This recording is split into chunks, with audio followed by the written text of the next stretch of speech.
right, well, today we are in the third part of a series called What to Do When You Don't Know What to Do. And the hope for this series is that when you're in a situation and you don't know what to do, you'll remember what we've been talking about over the last few weeks. One of the great things about this series is that whether you're someone who's in church every Sunday and you've been in church every Sunday for the last 10 years, or you hate church and someone bribed you to be here and you can't wait till this is over and you never want to be here again, this series is something that can be really, really helpful, practical information for you. So if you haven't been here with us, I'll bring you up to speed real quick. If you have been with us, this will be some helpful review of what we've been talking about the last few weeks. So the question we've started with, very simply, is where do you want to be 5 years from now?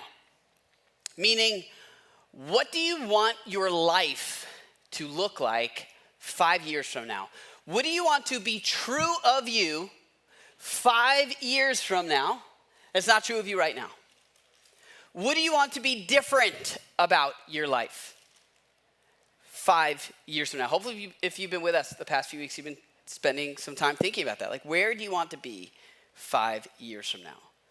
What kind of person do you want to be 5 years from now? And the question then, probably the more important question, is what will actually practically determine whether or not you get there? Like, what will actually practically determine what your life looks like, what kind of person you are 5 years from now? We've been talking about life like it's a journey.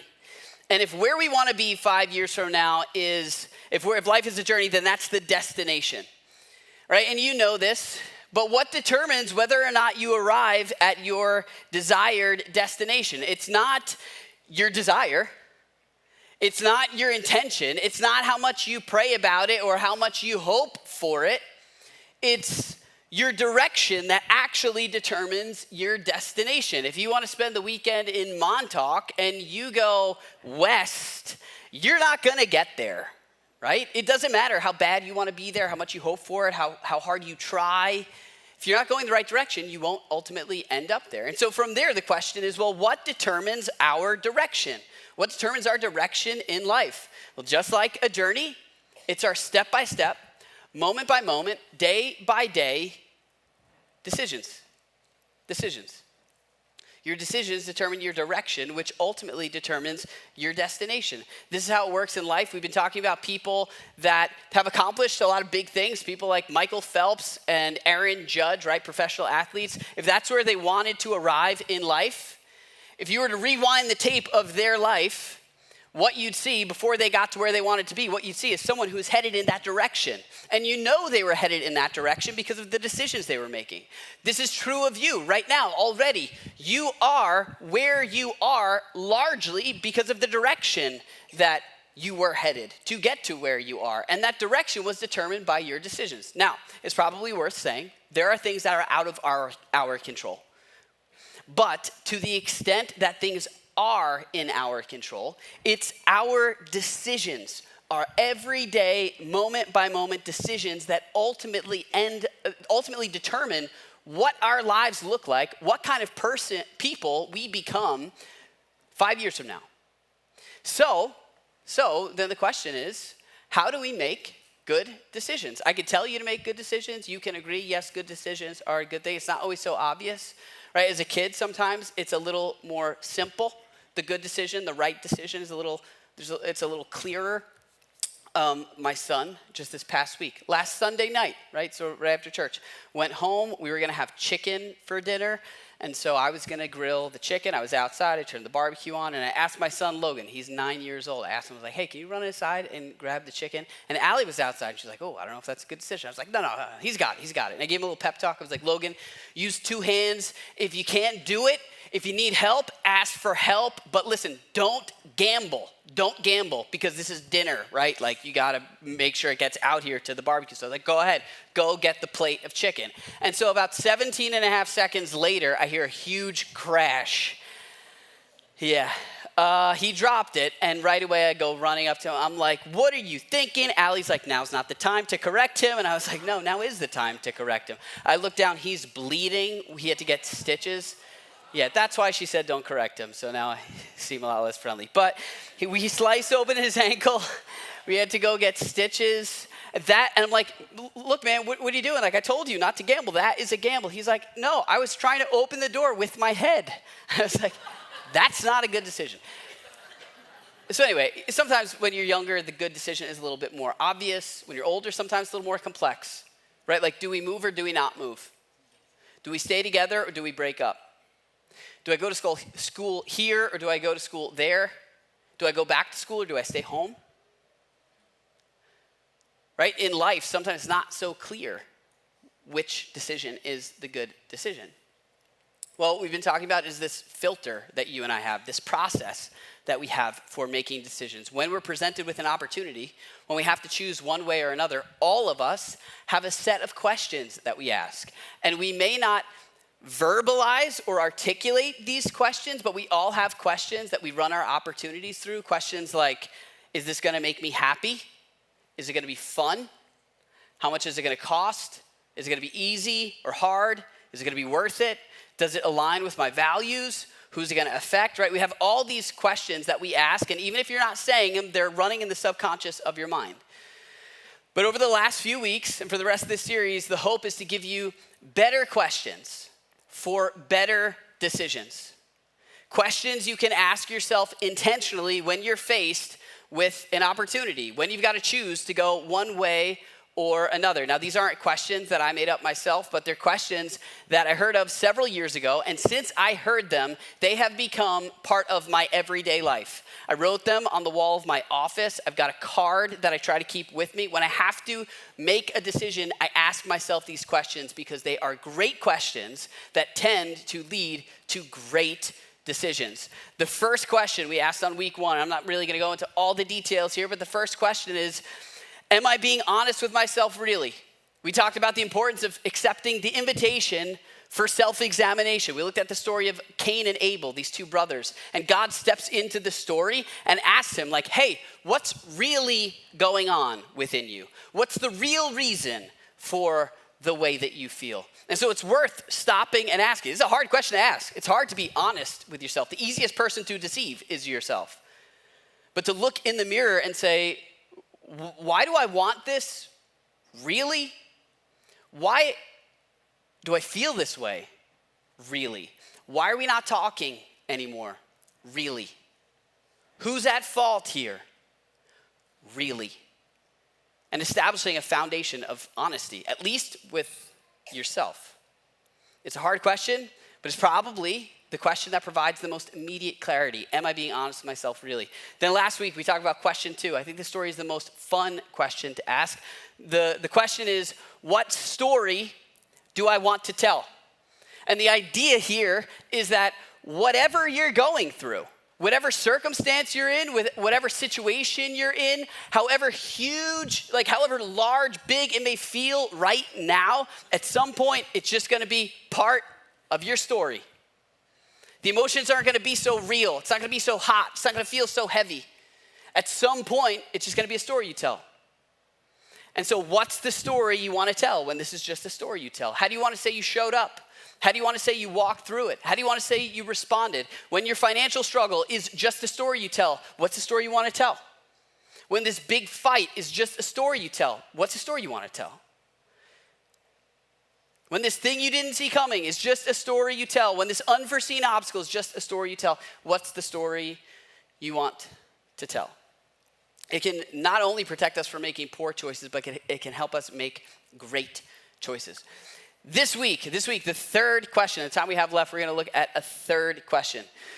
This question, within this question, is a tool that is so easy to overlook. It's a tool that Jesus explained to his closest followers during one of their last meals together. Before I tell you what it is, I gotta tell you a story. Surprise. So in 1991, 1991. Anybody around 1991? Yeah, some of us. 1991, there was a guy who was at a flea market, and he found this picture frame he really liked, and so he purchased the picture frame because he had plans for it, apparently. $4. The picture frame was $4. It was loaded because it was used, and so he took it home, he opened up the picture frame, got out like what was in there so he could put in his thing that he wanted to go in the picture frame, and he found one of the 25 remaining original copies of the Declaration of Independence in the picture frame. It was one of the copies that was distributed to the states. He found it and he sold it for $2.4 million. Today, that would be $5.7 million. Crazy, bought it for $4, right? Now that's a cool story if you're the guy that bought the frame, right? But if it was your little booth at the flea market, that would be pretty upsetting, right? You've got something in front of you that is priceless and is treated like it's worthless. $4.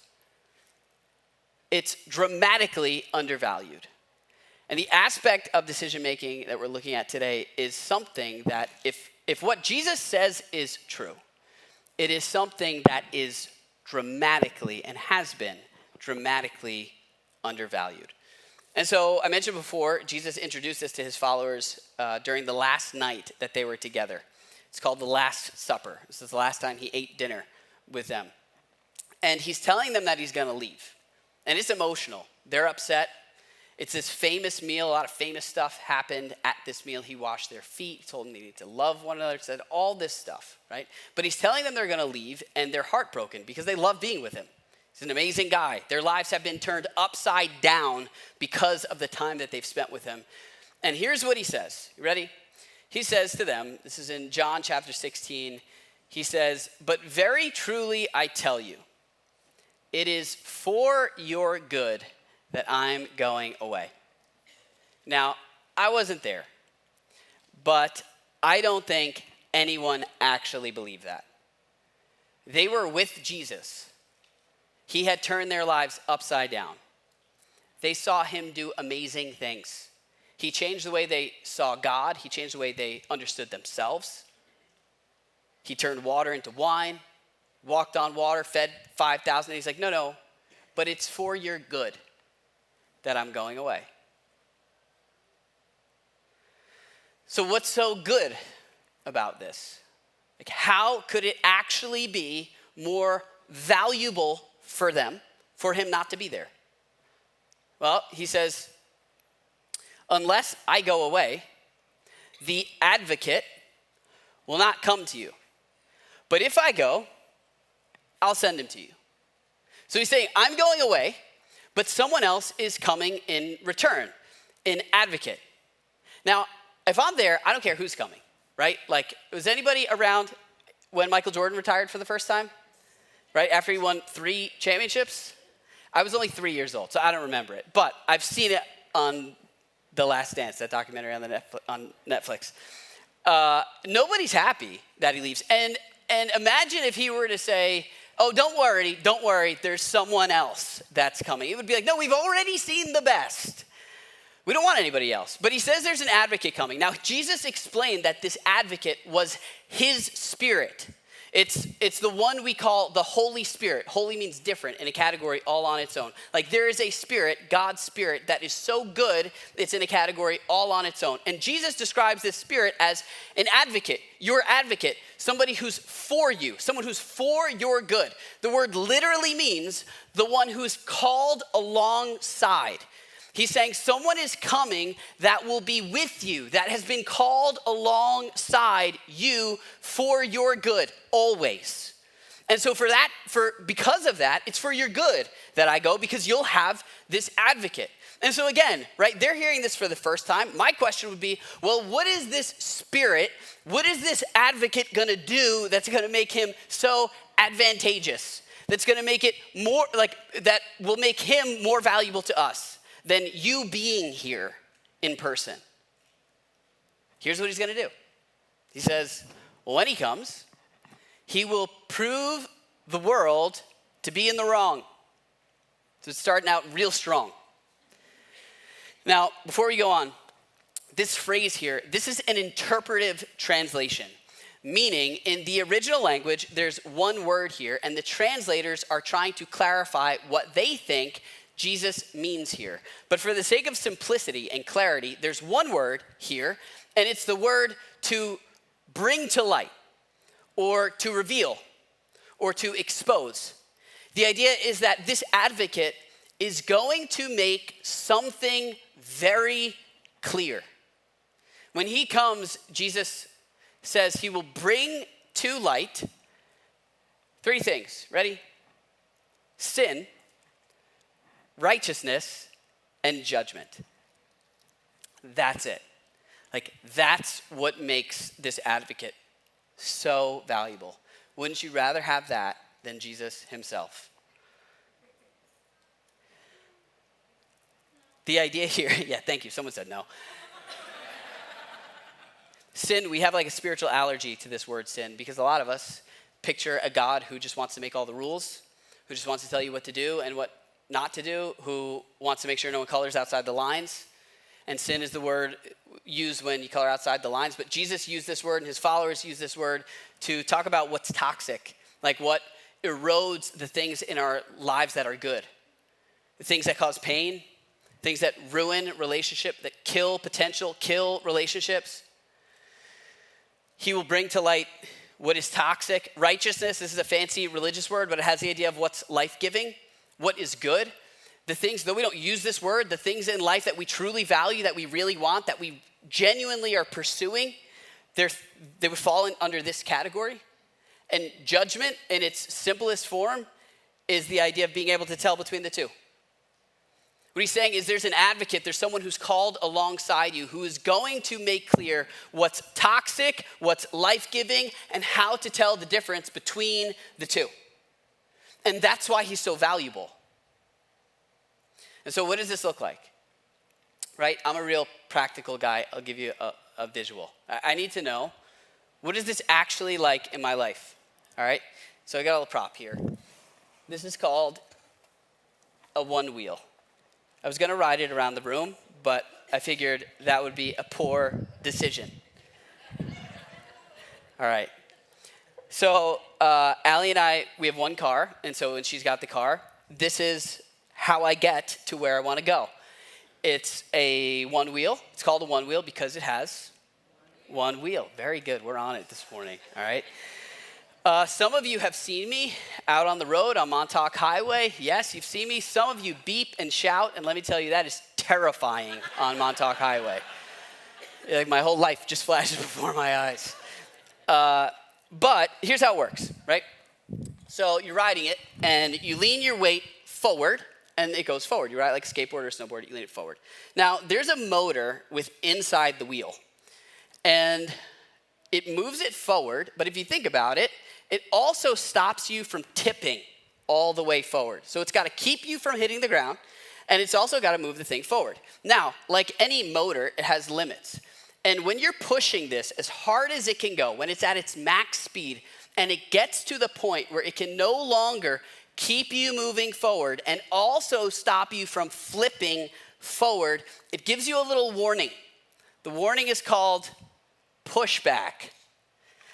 So you're riding like this, and all you get is like a little hey. And you're riding, it's like, slow down. It's just a gentle nudge to let you know if you don't stop, you're gonna face plant. Now, since then, it literally in the last year or so, I'm gonna get rid of this before I get hurt. People have gotten so hurt from not listening to the pushback that they had to add another feature that makes the whole thing vibrate, so you know. There was one time I pushed through the pushback. I was going, I thought I felt the pushback. I was like, no, that's not it. And I just kept going, and I went boom. And while the thing was going as fast as it could possibly go, I went right over the front of it, hit the ground. There's blood all over the place. It was bad. Thankfully, no one was around, so I didn't have to do like the I'm okay when you're really not okay, you know? But it's rough. It's rough. It's like a gentle nudge. It's like a, hey, slow down. Things are about to go really poorly if you continue heading in this direction. So let me ask you a question. If you think about your last big regret, the last time you said the thing and it blew up, or when you crossed the line, or went to the place, or took the thing, or whatever, just before your last big regret, did you feel a little pushback? Is it possible there was something within you that warned you before you moved forward? What Jesus is saying here is that he's sending an advocate. He's sending a helper to make clear to you when things are about to go really poorly, to let you know when you might be about to face plant.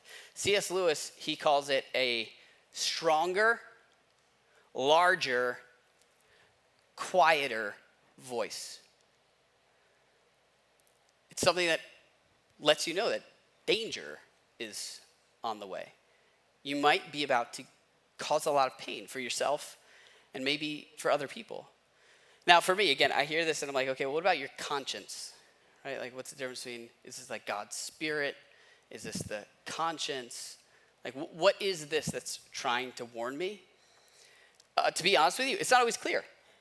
It's not always clear when it's God's spirit and when it's your conscience. In fact, the Apostle Paul said that God's spirit and like confirmed with his conscience as if the two work together.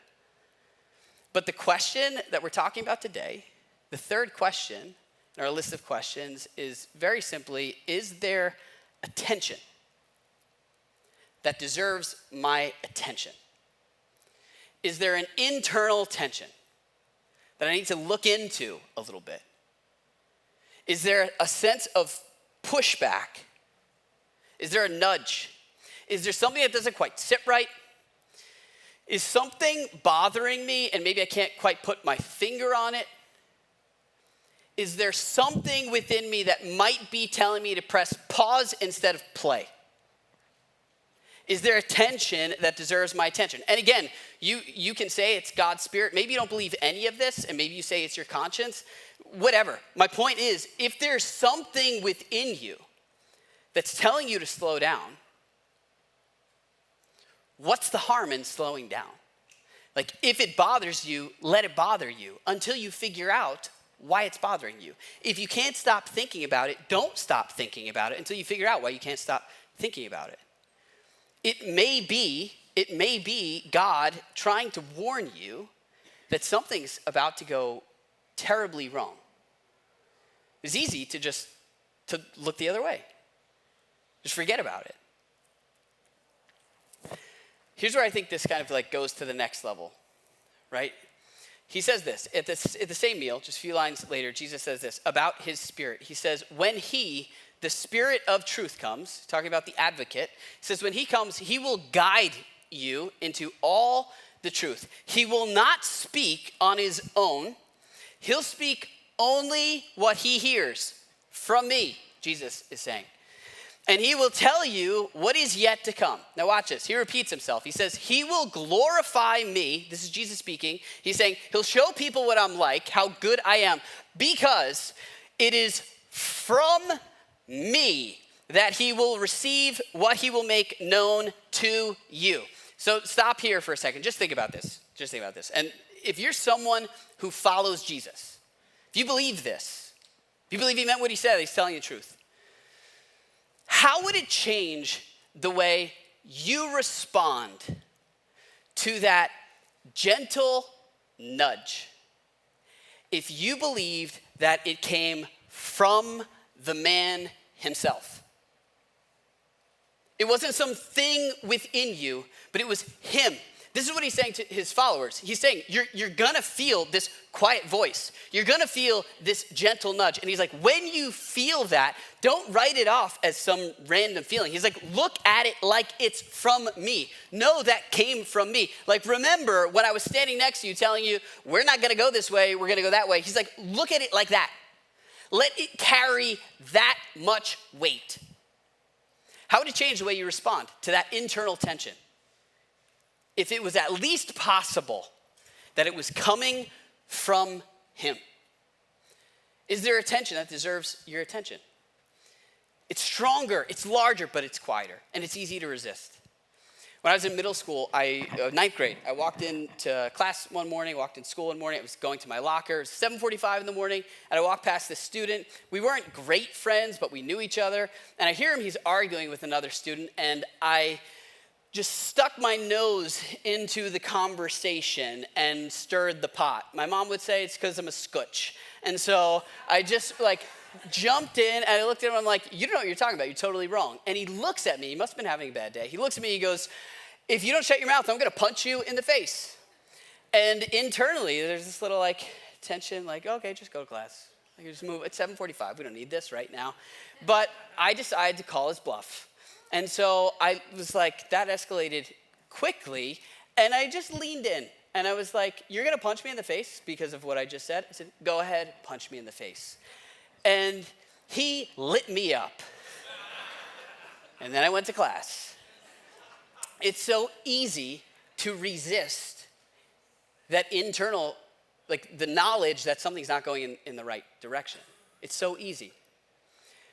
Just a few weeks ago, we were at a rest stop in New Jersey, and we were going someplace. We stopped real quick, letting everybody out to go to the bathroom.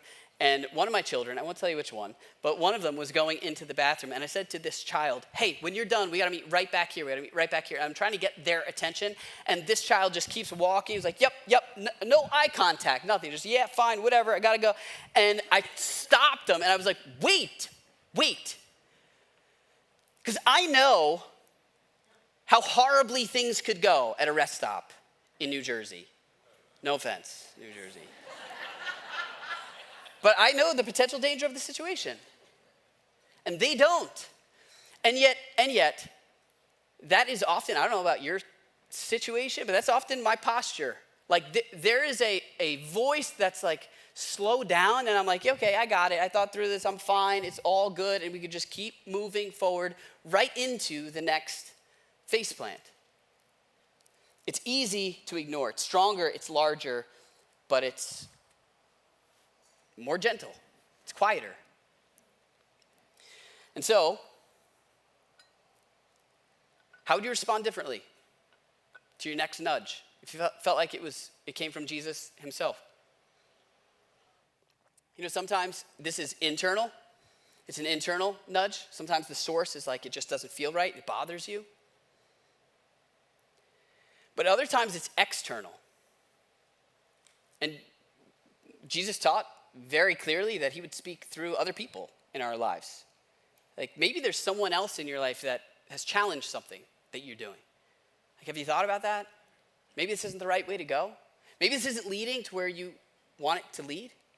And from there, it created a sense of tension within you. Maybe it's something you heard here, and you heard it, and it stuck with you, and it began to bother you. Sometimes it's internal, sometimes it's external. Sometimes it's a stop, sometimes it's a go. Sometimes it's the nudge to go have a conversation you need to have, to take the next step you should take, to apologize, to make the phone call.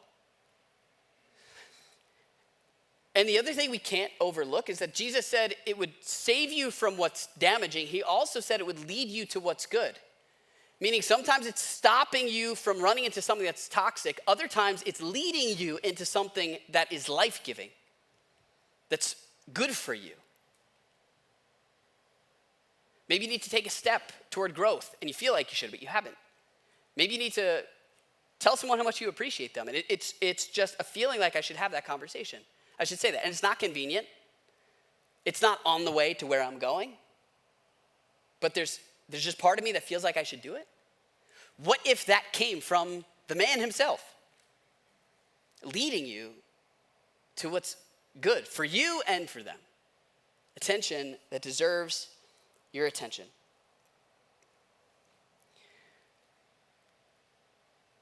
Some of us have struggles. We're caught in habits, things that we're stuck in, cycles that we're stuck in, habits that we're stuck in. Maybe you've been stuck in it for years. Or maybe it's not you, maybe it's someone you live with or you know. There's an issue, it's been going on.